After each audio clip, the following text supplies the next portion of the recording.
Welcome to Now Innovating, a research to impact series at the University of Calgary. I'm your host, Julia McGregor.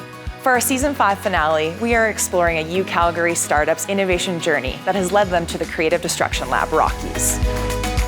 I speak with Dr. Dion Kelly, a UCalgary grad and co-founder and CEO of Possibility Neurotechnologies. Her research in neuroscience to develop brain-computer interface technologies is creating opportunities for children with severe neurological disorders to achieve greater independence and quality of life. We will also hear from Heather Marshall, site lead of CDL-Rockies at the Haskayne School of Business, to learn more about the program and its impacts. Hi, Dion, and welcome to Now Innovating. Hi, Julia. Thanks for having me. I'm so excited. I love to learn more about your journey here today, and you've had such a fantastic innovation journey so far, and with Possibility Neurotechnologies. So I'd love to learn first more about the research that you have done in the BCI for Kids lab, and the team behind Possibility Neurotechnologies. Yeah, so Possibility Neurotechnologies is a spin-out from BCI for Kids, and it really started when we saw the impact of our technology for the families in our research program, and just the realization that there's only so much that you can do in research, and to actually expand access to this technology, we needed to commercialize. So that was kind of the step towards founding Possibility Neurotechnologies. But even before that, I guess, with the development of that technology, that really all started kind of with COVID. Mm-hmm. So pre-COVID, we had started to do research on the use of brain-computer interfaces for children with severe neurological disabilities. That was back in 2015, 2016 when the lab first started. And we were the first group in the world to actually start doing this research in kids. Oh, I didn't know that. That's fantastic. Yeah, and the first clinical program as well to start doing this. And now we're the largest clinical program. Yeah, kids used to just come into our lab. They used to try out the technology, play some games, do some activities, and just try it out and see how it goes. And then when COVID happened, kids couldn't come into our lab at the hospital, and so we needed to think about how we could continue to provide access to this life-changing technology. So we made it super user-friendly for families to be able to set up and control at home, sent them with these home kits. Then we even had this online gaming tournament with other kids in the program, which was really awesome because kids with severe disabilities don't have those same opportunities like other kids to do online gaming, which is an important part of being a kid. Yeah. And that's what all the kids were doing during COVID, were interacting with their friends online because you couldn't interact in person. Mm-hmm. So we gave them that opportunity. It was awesome. But then we wanted to know, okay, what do kids actually want to use this technology for? They wanted to turn on their lights. They wanted to help prepare food. They wanted to play board games. They wanted to control music boxes. So we had to figure out a way to bridge that gap between the brain-computer interface and these external devices. And that's where Think2Switch was developed. Fantastic. And then the research expertise behind this. So you're a neuroscientist, correct? Yeah. And then you have Dr. Adam Curtin is your medical officer? Yeah, so Dr. Adam Curtin, he's a pediatric neurologist, and he's the chief medical officer for Possibility Neurotechnologies. And Erica Floreani, she's a biomedical engineer, and she is our chief technical officer. And so you've talked really about the great impacts and what Think2Switch really is and where it came from. And we were so lucky that you and Erica gave us a tech demo of Think2Switch in the BCI for Kids lab. So we're here today for a demo of our Think2Switch device, which is a kind of middleware or adapter between brain-computer interface technologies and everyday devices. So we start with our brain-computer interface headset. In order to get it reading those brain waves really well, we have to supply it with some sensors. These little felt pads are soaked in salt water so it can better pick up the electrical activity coming from your brain. So we've got all 14 sensors in there now, and it's ready to be placed on the user's head. So now we've got our headset all set up, and Dion is ready to do some training. So this Think2Switch box here is the piece that actually connects the brain-computer interface system to real-world objects. And the first step is to show the system what her brain waves look like when she's resting or doing nothing. I'm actually just counting backwards with the numbers on the screen, because when you're counting, there's going to be a different area of your brain that's activated. So as long as those two commands are sufficiently different, then the computer will know when you want to do nothing and when you want to activate.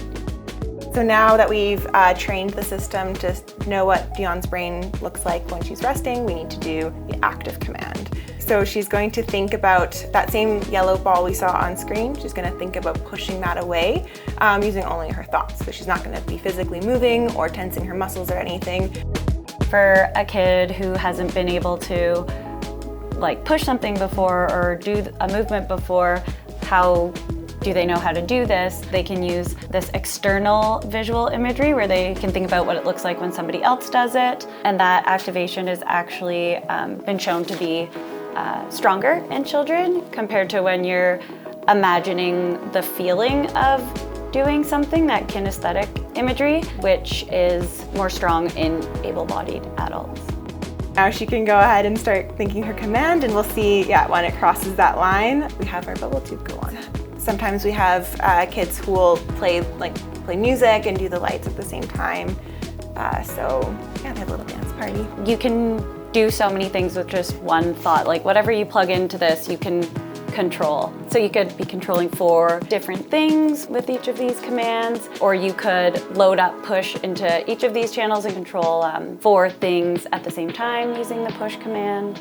We've actually had kids as young as 2 years old who have tried this technology, kids that are 2 years old with cerebral palsy, and in the span of literally 2 or 3 minutes we're able to pick it up and control this spinner device to spin it around and make a painting. Think2Switch right now, you can also put in keyboard. So instead of mapping that command push to the physical device, you can put in a keyboard output, so the space bar. So if you need to make someone jump in a computer game, you can push, presses space, and then the character jumps. We've had kids use this to control Spotify playlists, to turn pages in an ebook. So just kind of possibilities are endless, I guess. Yeah. Well, thank you for describing what Think2Switch is and really how you implemented it into children's homes and bring this technology out there. So what really are the possible impacts of this technology for these children? So for these kids that have severe neurological disabilities, they've had them since they were born. So they've never really had the opportunity to interact and participate independently. Some parents have said, they're there when we do these activities, but they're kind of just sitting on the sidelines. And one of the moms actually said, we're kind of just using her like a puppeteer. And though she was doing things we were doing those things for her. And so Think2Switch actually enables these kids to be able to do things for themselves using their thoughts. So it provides them with this newfound independence that they've never had before, and actually allows them to actively participate in activities rather than having somebody else do it for them.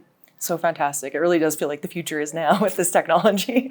So we've learned about, the research behind it and what your technology is. So I'm really curious, Dion, I know you and possibly Neuro have utilized a lot of the resources in the UCalgary Innovation ecosystem. I was hoping you could just tell us more what you've accessed and how those programs have benefited you. Yeah, so I think we've squeezed out every possible resource that we can at the University of Calgary, and it's been fundamental to getting us to where we are now. It started with the E2I program, Evolve to Innovate, and then we did the Spark Alberta program, and these 2 programs were really before even Possibility was formed. We were still BCI for Kids and just starting to develop our idea and think about what could we be, is this going to be a platform, a BCI program for kids, or do we have a product? So those 2 programs really helped to shape that. And then after Spark, we ended up getting funding through the Life Sciences Fellowship. It was their Kickstart program, which was a 6-month program. And for that, you had to actually be incorporated as a company. Oh. So that really catalyzed the formation of Possibility Neurotechnologies. And we even had this little, what did they call it? Like a jam session with a bunch of different people in the ecosystem to actually come up with our name, which was really cool. Yeah, CDL was the next one, and then the Innovation Catalyst Grant program. So that, like, you're mentioning CDL-Rockies, Possibility Neurotechnologies has just gone through that, and you just actually, graduated from the program. So congratulations, that's fantastic. Thank you. I'm just curious to learn a bit more how your program experience and the expert mentorship that you've received through CDL-Rockies has supported Possibility Neurotechnologies. Yeah, it's been a great experience. The mentors are all wonderful, super supportive, and just really helped us get on track and focus and really identify the most pressing priorities and things that are really essential to sort out before we move forward. So that was awesome. They also helped to facilitate connections with other people who might not have been within the CDL ecosystem and really expand our network so that we could get external guidance on some of our objectives. And then in our most recent session, we actually did a financing poll, and some of the mentors in there were interested in supporting us in that regard. So yeah, it's been great, and the timing has really lined up well with where we're headed. So fantastic.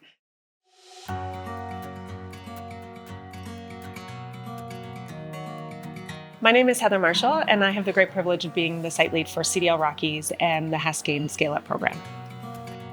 Creative Destruction Lab is an objectives-based mentorship program for early-stage deep science and tech companies. And we are a global network, all housed within the business schools of leading research-intensive post-secondaries. And each location has a little bit different industry or technology specialty based on their own region's areas of expertise. CDL-Rockies, which started in 2017, has 3 main program offerings, all meant to serve companies at different stages within their growth. That includes our Nurture program, our CDL program, and the Haskayne Scale-Up program. CDL-Rockies provides participating ventures at really top-tier mentorship at no cost to them. So as a not-for-profit, we don't take any equity in the companies that participate, and we don't charge any fees. And those companies get access to really top-tier global mentors who have founded, operated, exited businesses of size and scale. So they've been through it before. So they really help our founders, separate the signal from the noise. And then alongside them, we have leading researchers and scientists and economists who can help validate and support their technical objectives as they move forward as well. And then alongside that, we also have MBA students who really truly provide real hands-on business support. So the CDL program is very competitive to get into. We only accept about a quarter of the companies that apply to the program each year because we're really looking for the best of the best companies that have the potential to scale. CDL-Rockies began in 2017, and since that time, we've had just over 300 companies participate in the program. And as of right now, which of course it continues to grow, our alumni companies have raised $2 billion in capital. They've created $5.7 billion in equity value and created over 2,000 jobs. In addition to that, we've had just about 300 MBA students participate in the program.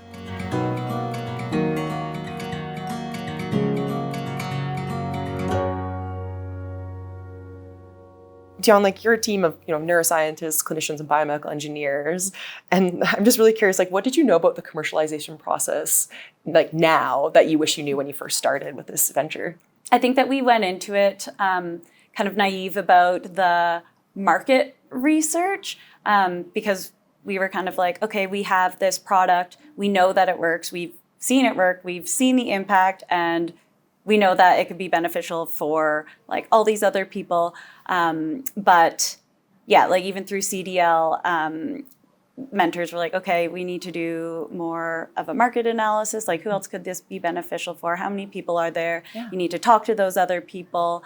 And I think that was super helpful because in talking to some of these other groups that we thought that this could be beneficial for, and there's different stakes for those groups. And so I think it was really important to get out there and actually speak to those people who could potentially use our technology. So Dion, what is next for Possibility Neurotechnologies?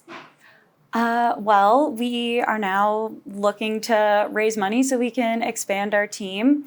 So we actually just participated in the Startup TNT Top 20 Pitch Night, and we're going through that process. We've got a bunch of conferences lined up for the summer. We're starting our early adopter program to actually get people in those expanded markets that I mentioned to try out our technology and provide us with feedback on the use cases and benefits, and kind of sort out some of those kinks that might still be in there before we do a full launch. That's fantastic. I'm so excited to see like your company continue to grow, and like the work that you really are doing with the team is really fantastic, and these opportunities that you're giving these kids with severe neurological disabilities is really amazing. So thank you so much for joining me, Dion, and sharing more about your company and your journey so far. Thank you. Yeah, it's been a pleasure. You can find links in our episode description to learn more about Possibility Neurotechnologies and Creative Destruction Lab Rockies. And of course, to find more information on how to move your research to impact in the UCalgary innovation ecosystem, visit ucalgary.ca/innovation. We'll see you next season.